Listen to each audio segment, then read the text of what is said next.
चंद्रयान के बाद अब भारत गगनयान मिशन की कामयाबी की तरफ बढ़ रहा है। विशाखापट्टनम में गगनयान के क्रू मॉड्यूल की सुरक्षित वापसी का परीक्षण किया गया। कुछ दिनों पहले गगनयान के सर्विस मॉड्यूल का भी इसरो ने सफल ट्रायल किया। बहुत जल्द ही गगनयान के दम पर भारत अंतरिक्ष में एक और कामयाब उड़ान भरने को तैयार है।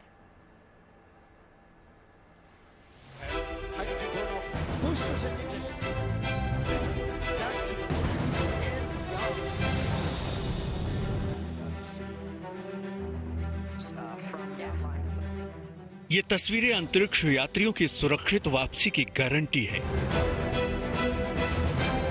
ये प्रमाण है कि भारत अंतरिक्ष की दुनिया में नई इबारत लिखने को तैयार है। चंद्रयान 3 की कामयाब उड़ान के बाद भारत के गगनयान मिशन ने भी रफ्तार पकड़ ली है। इसरो और नौसेना की टीम ने ईस्टर्न नेवल कमांड में गगनयान के क्रू मॉड्यूल की रिकवरी का सफल ट्रायल किया। विशाखापट्टनम के समंदर में इस सफल परीक्षण से मिशन गगनयान एक पायदान और ऊपर पहुंच गया है। दरअसल क्रू मॉड्यूल किसी भी अंतरिक्ष यान का वो हिस्सा होता है जिसमें बैठकर सभी एस्ट्रोनॉट्स धरती पर वापस लौटते हैं। ऐसे में बेहद जरूरी है कि क्रू मॉड्यूल सभी मानकों पर खरा उतरे। अंतरिक्ष के किसी भी मिशन में एस्ट्रोनॉट्स की सुरक्षा सबसे अहम होती है। वापसी के दौरान क्रू मॉड्यूल जब धरती के वायुमंडल में दाखिल होता है तो उसे कुछ मिनटों तक बेहद कठिन दौर से गुजरना पड़ता है। वायुमंडल में रगड़ खाते हुए क्रू मॉड्यूल का तापमान बहुत ज्यादा हो जाता है। इस मॉड्यूल को समंदर में उतारने के लिए पैराशूट का सहारा लिया जाता है। तैयारी इस बात की है कि क्रू मॉड्यूल समंदर की लहरों से टकराकर सुरक्षित रहे और उफनती लहरें भी इस मॉड्यूल का कुछ बिगाड़ न पाए।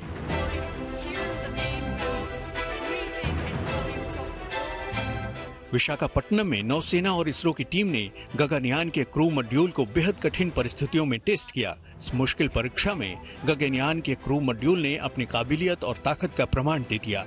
ये तय हो गया कि इस मॉड्यूल में वापस लौटने वाले अंतरिक्ष यात्री हर हाल में सुरक्षित रहेंगे। कुछ दिनों पहले इसरो ने मिशन गगनयान में इस्तेमाल होने वाले प्रोपल्शन सिस्टम का भी सफल परीक्षण किया था। तमिलनाडु के महेंद्रगिरी में सर्विस मॉड्यूल के इस हॉट टेस्ट में रॉकेट के इंजनों को कुछ देर तक चलाकर देखा गया। इस परीक्षण में जांचा गया कि प्रोपल्शन सिस्टम में किसी तरह की बाधा तो नहीं आ रही है। 29 सेकंड तक चले इस टेस्ट में गगनयान के सर्विस मॉड्यूल प्रोपल्शन सिस्टम ने बेहतरीन परफॉर्मेंस दिखाई। गगनयान को अंतरिक्ष में ले जाने के लिए जरूरी थ्रस्ट इस रॉकेट इंजन में मौजूद था। सर्विस मॉड्यूल गगनयान के कैप्सूल को ऑर्बिट में ले जाने में मदद करता है। इसके साथ ही धरती के चारों तरफ चक्कर लगाने में भी यही मॉड्यूल मदद करता है। मिशन गगनयान के तहत भारत 3 अंतरिक्ष यात्रियों को 400 किलोमीटर ऊंचाई पर धरती की कक्षा में पहुंचाएगा। ये अंतरिक्ष यात्री 3 दिनों तक अंतरिक्ष में ही रहेंगे। फिर समंदर में इनकी सुरक्षित वापसी कराई जाएगी। भारत के मिशन गगनयान पर पूरी दुनिया की नजरें टिकी हुई हैं। इस मिशन की कामयाबी के साथ भारत दुनिया के उन चुनिंदा देशों में शामिल हो जाएगा जो अपने दम पर अंतरिक्ष में एस्ट्रोनॉट्स भेजने की काबिलियत रखते हैं। Bureau report, good news today. और बात रक्षा क्षेत्र में लगातार मजबूत होते भारत की इसी कोशिश के तहत भारतीय वायुसेना ने फ्रांस की एविएशन कंपनी डैसोल्ट से राफेल में एयर टू एयर मिसाइल जैसे स्वदेशी हथियारों को लगाने को कहा है। ये मेक इन इंडिया के लिहाज से बड़ा फैसला है। इससे भारत में बने हथियारों के लिए ग्लोबल मार्केट भी खुल जाएगा।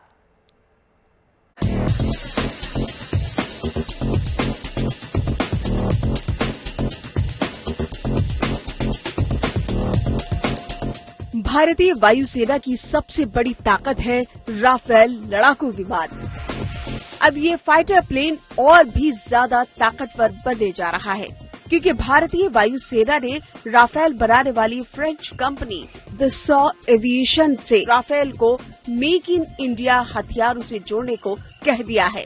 अगर इस दिशा में बात आगे बढ़ती है तो ये मेक इन इंडिया के लिहाज से अहम कदम साबित होगा और भारतीय हथियारों के लिए ग्लोबल मार्केट खुलेगी। दरअसल इंडियन एयरफोर्स ने दसॉल्ट एविएशन से राफेल को अस्त्र मिसाइल से लैस करने की मांग की है। ये हवा से हवा में मार करने वाली मिसाइल है जिसे DRDO यानी रक्षा अनुसंधान एवं विकास संगठन ने विकसित किया है। अस्त्र मिसाइल 100 किलोमीटर के दायरे में कोई भी लक्ष्य भेद सकती है। जल्द ही इसकी क्षमता बढ़ाकर 160 किलोमीटर कर दी जाएगी। भारत चाहता है कि राफेल को DRDO की विकसित मिसाइलों और दूसरे हथियार से लैस किया जाए। अगर ऐसा होता है तो भारतीय वायुसेना राफेल का और बेहतर इस्तेमाल कर पाएगी। वायुसेना के पास अभी 36 राफेल लड़ाकू विमान हैं। वहीं नौसेना के लिए भी 26 राफेल लाने को मंजूरी दे दी गई है। रूस में बने लड़ाकू विमान सुखोई 30 MKI में पहले से ही स्वदेशी हथियार लगा दिए गए हैं। इसके अलावा LCA तेजस विमान भी मेक इन इंडिया हथियारों से लैस है।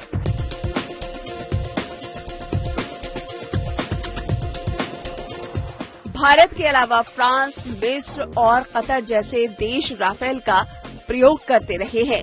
कई और देश इस फाइटर जेट को अपने बेड़े में शामिल करने की तैयारी में जुट चुके हैं। अगर भारत राफेल को मेक इन इंडिया हथियारों से जोड़ने में कामयाब रहा तो उसका ये कदम मील का पत्थर साबित होगा, क्योंकि इसके जरिए वो हथियारों के वैश्विक बाजार में कई बड़े देशों को पछाड़ सकता है। Bureau report, good news today.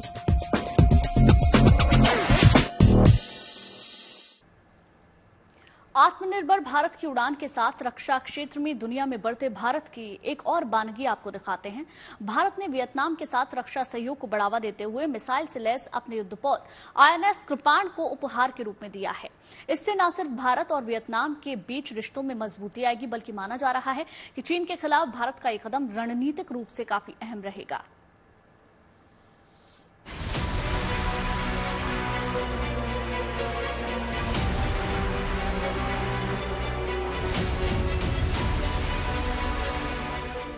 Bharat की चीन को उसी के घर में घेरने की तैयारी। भारत ने वियतनाम को गिफ्ट किया हथियारों से लैस INS कृपाण। अब चीन को लग सकती है मिर्ची।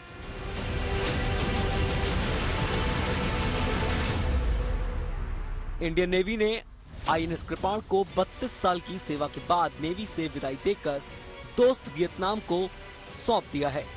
वियतनाम में हुई एक सेरेमनी में navy chief admiral R Hari Kumar ने INS कृपाण को वियतनाम पीपल्स नेवी के चीफ को सौंप दिया है। ये सिर्फ भारत और वियतनाम के मजबूत दोस्ती का सबूत ही नहीं है, बल्कि इससे वियतनाम की साउथ चीन सी में भी ताकत को बढ़ावा मिलेगा। साउथ चाइना सी में चीन लगातार आक्रामक रवैया दिखा रहा है। जिस तरह चीन का लाइन ऑफ एक्चुअल कंट्रोल पर भारत के साथ तनाव बढ़ा है और चीनी सेना ने LC पर कई बार यथास्थिति बदलने की कोशिश की, उसी तरह चीन साउथ चाइना सी में भी दूसरे देशों के लिए परेशानी बन रहा है। चीन और वियतनाम के बीच भी बॉर्डर को लेकर विवाद है। वियतनाम की उत्तरी सीमा चीन से लगती है। INS कृपाण को 12 जनवरी 1991 को इंडियन नेवी में शामिल किया गया था। यह एक खुखरी क्लास कॉर्वेट है। यह नेवी के ईस्टर्न फ्लीट का अहम हिस्सा रहा है। ये जंगी जहाज 90 मीटर लंबा और 10.45 मीटर चौड़ा है। इसका वजन 1450 टन है। इसमें मीडियम रेंज की गन लगी है और साथ ही ये मिसाइल और दूसरे वेपन से भी लैस है। इंडियन ओशन रीजन में वियतनाम भारत का प्रिफर्ड सिक्योरिटी पार्टनर है। वियतनाम नेवी को मजबूती मिलने से इंडियन ओशन रीजन में भी चीन की हरकतों पर लगाम लगाने में मदद मिलेगी। पिछले महीने वियतनाम के रक्षा मंत्री जनरल फॉन वान जियांग जब भारत आए थे, तब रक्षा मंत्री राजनाथ सिंह ने उनका स्वागत करते हुए वियतनाम को INS कृपाण गिफ्ट करने का ऐलान किया था। स्वदेशी रूप से निर्मित मिसाइलों से लैस कॉर्वेट INS कृपाण 8 जुलाई को कैम रूस अंतर्राष्ट्रीय बंदरगाह पर पहुंचा था और वियतनामी पीपल्स नेवी ने इसका स्वागत किया था। भारत से वियतनाम तक की आखिरी यात्रा में इस जंगी जहाज में तिरंगा शान से लहरा रहा था। भारत की रणनीति चीन की तरह कभी विस्तारवाद की नहीं रही है, लेकिन बेकाबू होते ड्रैगन को घेरने में वियतनाम को उपहार में दिया गया INS कृपाण काम आ सकता है, ऐसी उम्मीद की जा रही है। मंजीत नेगी के साथ bureau report, good news today. पतंगों का मौसम इन दिनों शुरू हो चुका है। ऐसे में दिल्ली का लाल कुआं बाजार रंग बिरंगी पतंगों से भरा हुआ है। कहीं ये पतंगे शाहरुख की जवान वाले लुक के साथ, कहीं सिद्धू मूसेवाला के फैंस को अट्रैक्ट करने के लिए बनाई गई। इसके अलावा भी तरह तरह के डिजाइन वाली पतंगे आपका मन मोह लेंगी। आप खुद ही देखिए इन दिनों सतरंगी पतंगों से लाल कुआं बाजार कितना गुलजार है। हमारी संवाददाता अनामिका गौड़ की रिपोर्ट के जरिए।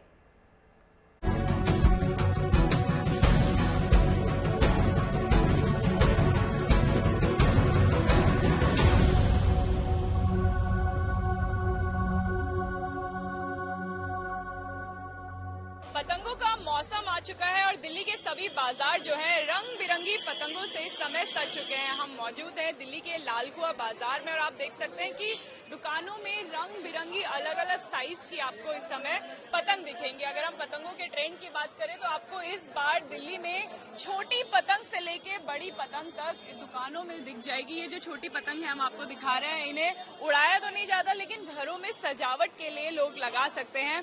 और किस तरह की पतंग इस समय मौजूद है दुकानों में हम देखेंगे। अगर आप एक तरफ देखें तो सिद्धू मूसेवाला की पतंग फोटो बनी हुई है। पतंग में लोग काफी पसंद करते हैं, जो फैन है सिद्धू मूसेवाला के वो काफी इस पतंग को खरीदते हैं। और दूसरी तरफ जो फिल्मों में चलता है वही जो है पतंगों के बाजार में चलता है। तो आप देख सकते हैं जवान मूवी की जो फोटो है शाहरुख खान की, वो इस समय पतंगों में है। शाहरुख खान के फैन इन पतंगों को काफी खरीद रहे हैं और हर वर्ग के लिए यहाँ पे पतंग मौजूद है, चाहे वो छोटा बच्चा हो उसके लिए कार्टून वाली पतंग मौजूद है। अगर अब 15 अगस्त आने वाला है तो जो लोग 15 अगस्त के समय पतंग उड़ाना चाहते हैं उनके लिए तिरंगे की पतंग मौजूद है।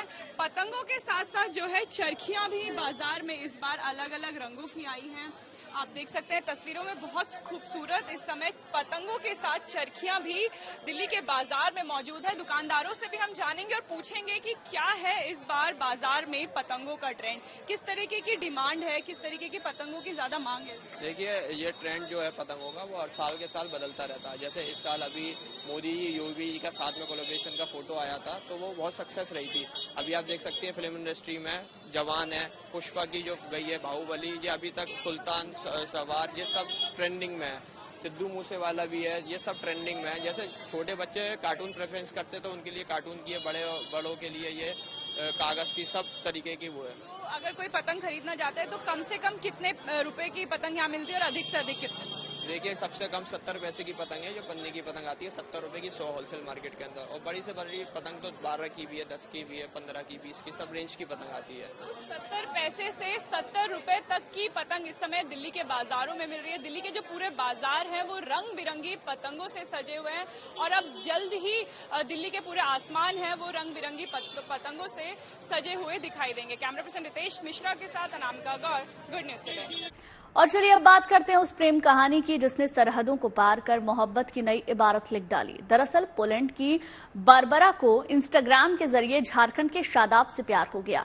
ये प्यार इस कदर परवान चढ़ा कि बारबरा अपना देश पोलैंड को छोड़कर अपनी 6 साल की बच्ची अनन्या के साथ हजारीबाग के कटकमसांडी ब्लॉक के एक गांव बरतुआ में अपने प्रेमी यानी कि शादाब से मिलने पहुंच गए। पोलैंड टू झारखंड, ये अजब प्रेम की गजब कहानी है। ये जोड़ा अब जल्द ही शादी के बंधन में भी बंधने जा रहा है, जिसे लेकर इन दोनों प्रेमियों में को लेकर पूरे गांव में उत्साह है।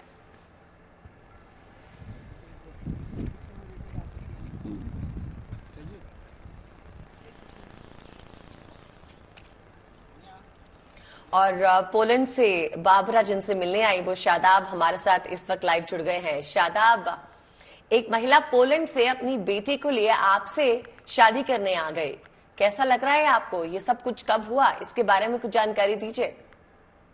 पहले मैं सबको नमस्ते बोलना चाहता हूँ एंड गुड मॉर्निंग एवरीबॉडी। वो पोलैंड से यहाँ पे आए, मुझे बेहद खुशी इस बात की। और मैं कभी सोचा नहीं था कि मेरे प्यार के चक्कर में कोई यहाँ तक आएगी। मैं सोच रहा हूँ अभी कि मैं वहाँ पे जाऊँ और उसके साथ अपनी फोटो दिखाऊँ। मैं उसके साथ बेहद खुश हूँ और मुझे ऐसा लग रहा है जैसे सेलिब्रिटी वाली फीलिंग आ रही है अभी, जैसे मीडिया पे ज्यादा छा गया होगा, ऐसा फील हो रहा है। शादाब, क्योंकि जो आपकी स्टोरी है वो हर किसी को जानने में दिलचस्पी होगी, क्योंकि सीमा हैदर का मामला तो वैसे भी सुर्खियों में बना हुआ है, तो ये प्रेम कहानी शुरू कैसे हुई?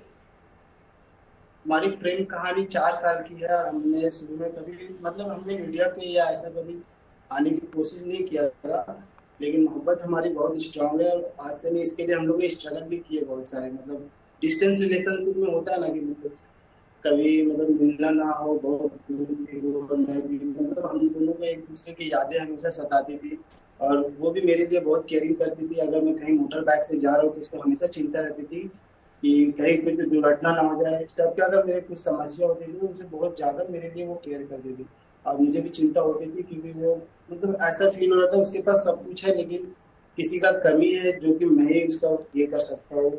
और वो मुझे एज अ हस्बैंड मुझे मानती है, मैं उसके साथ बेहद खुश हूँ क्योंकि उसकी एक छोटी सी बच्ची है जो मुझे डैड करके बुलाती है, तो मुझे मैं चाहता हूँ कि उसके साथ अपने जीवन रहूं। शादाब, खुश हूँ उससे, शायद बोलती है कि उसकी एज बहुत जी शादाब, शायद आपके साथ बाबरा भी मौजूद है। ओके। तो बाबरा हिंदी समझती है क्या? नहीं, उसे पॉलिश आती है और थोड़ी बहुत इंग्लिश बोल लेती है वो, लेकिन उसकी जो लैंग्वेज है मैं समझ जाता हूँ, मतलब पूरा नहीं समझ पाता हूँ कम्प्लीटली, क्योंकि पॉलिश लैंग्वेज बहुत डिफिकल्ट होती है तो मुझे भी दिक्कत आती है, क्योंकि इंग्लिश नॉर्मली समझ तो जाता देखिए हूँ, आपकी but प्रेम Polish कहानी थोड़ा में एक difficult और होता ट्विस्ट है, भाषा से प्यार नहीं रुक सकता, ये भी बात आप समझा रहे हैं। अच्छा, एक चीज और बताएं मुझे शादाब, 4 साल की बेटी है, ऐसे में बेटी के साथ एक तो बारबरा का यहाँ पर आना, दूसरा आपको उस बेटी को अपनाना, ये भी अपने आप में बड़ी बात है, तो कैसे आपने ये फैसला लिया? फैसला जैसे घर वाले ऑब्जेक्शन भी किए इसके रिगार्डिंग, क्योंकि मतलब उसकी बेटी है वो ऑलरेडी शादीशुदा है, लेकिन मैंने बोला कि उसके जो पास्ट है मैं उसको भूल चुका ऑलरेडी और मैं उसको रिमाइंड भी नहीं कराना चाहता हूँ। अगर वो प्रेजेंट में मेरे लाइफ में है और मेरे साथ खुश है और मैं किसी की जिंदगी में मतलब उसके लिए मतलब बहुत इंपॉर्टेंट रखता हूँ तो मैं उसके साथ खुश हूँ। घर वाले को मैंने समझाया और अगर पापा के बोला तो कुछ फीलिंग्स मैं नहीं चाहता कि वो उसके दिल में जो है उसको मैं डिस्ट्रॉय करूँ, क्योंकि बहुत सारे मोहब्बत करते हैं, मतलब करने के बाद किसी को छोड़ देते हैं अगर कोई अच्छा मिल जाता है तो, लेकिन ऐसा मेरे साथ मैं नहीं कर सकता उसके साथ, क्योंकि मैं उसे दिल से प्यार करता हूँ। तो मैं चाहता हूँ अगर तकलीफ भी मुझे प्रॉब्लम भी हो फिर भी मैं उसे प्यार करूंगा। शादाब, ये बताइए क्या आपके और बाबरा के उम्र में कुछ फासला है और क्या आप इससे पहले शादी कर चुके हैं या आप सिंगल ही थे? मैं सिंगल हूँ, मैंने शादी अभी तक नहीं किया हूँ। मैं शादी मेरे घर वाले कर देते, लेकिन मैं हमेशा बताया कि मैं किसी से प्यार करता हूँ, क्योंकि ये प्यार हम लोग की 4 सालों से चल रही है, तभी से मैं कभी डिसाइड नहीं किया कि मुझे शादी करना है। अगर मैं कोई इंडियन से शादी कर सकता हूँ, बहुत सारे रिश्ते मतलब शादी के लिए बहुत सारे लोगों ने मतलब घर पे बोले, लेकिन मैं सबको मना कर दिया, मतलब मुझे शादी नहीं करना है, मैं किसी से प्यार करता हूँ। सब लोग बोले कि उसकी एज बहुत ज्यादा है और तुम उसके साथ कंफर्टेबल नहीं होगा, आज दिन भी कंफर्टेबल हो, कुछ दिनों के बाद प्रॉब्लम आए। शादाब, तो फिर कब शादी कर रहे हैं आप? सारी तो सरहदें तो वैसे भी तोड़ दी हैं। हाँ, मैं शादी तो आज ही कर लूंगा, मुझे टाइम नहीं लगेगा। मैं शादी तो मतलब ऐसा है कि रिलेशनशिप इतना हम लोग के स्ट्रांग हो चुका है कि मतलब शादी वाली फीलिंग आती है। अभी तो सब हस्बैंड वाइफ के नाम से भी जाने लगे। और जो एज के बारे में बोल रहे हैं मीडिया में, मैं देखा कि उसकी एज भी ज्यादा 40 ईयर्स ओल्ड है, वो मतलब 40 साल की है, लेकिन बहुत सारे लोग 47 50 बता रहे। और मेरा भी एज उन लोगों ने बढ़ा के बता दे रहे, लेकिन मेरा 28 हो रहा है, उसका मतलब 40 है। और लेकिन प्यार जो होता है ना, मतलब एज डजंट मैटर, मोहब्बत बहुत ही स्ट्रांग है। मैं चाहता हूँ कि मतलब मैं उसके साथ हूँ, अगर वो बुद्धि भी हो जाती है तो मुझे मतलब फर्क नहीं पड़ता है। मैं बहुत अच्छी बिल्कुल ठीक कह रहे हैं, प्यार में उम्र मायने नहीं रखती। शादाब, आप दोनों को ऑल द बेस्ट। उम्मीद करते हैं आने वाली जिंदगी आपकी खुशमिजाज हो, खुशी से बीते। देश के कुछ इलाकों में आई बाढ़ बारिश की भी तस्वीरें अब आपको हम दिखाते हैं। देश के कई हिस्से बादलों की मनमानी वहां पर देखने को मिल रही है। कहीं नदियां उफान पर हैं तो कहीं बादलों से बरसा पानी लोगों के लिए मुसीबत बना हुआ है।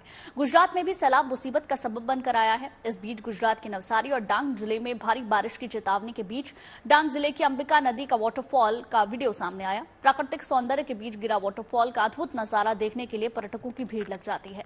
वाटरफॉल के इस दिलकश वीडियो को नवसारी के एक पर्यटक ने अपने ड्रोन कैमरे से कैद किया है।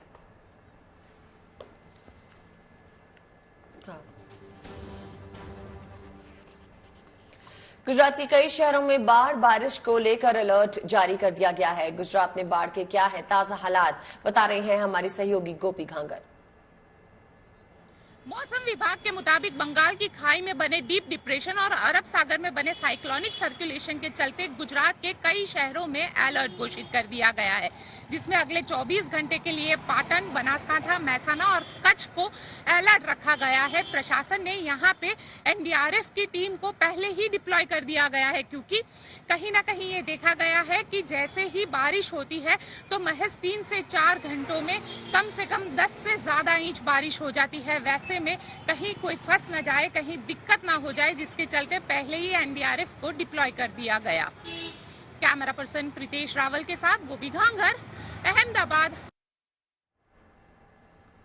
और अब बात करते हैं उस मां की जिसके लिए अपनी बेटी से पहले उसकी ड्यूटी है।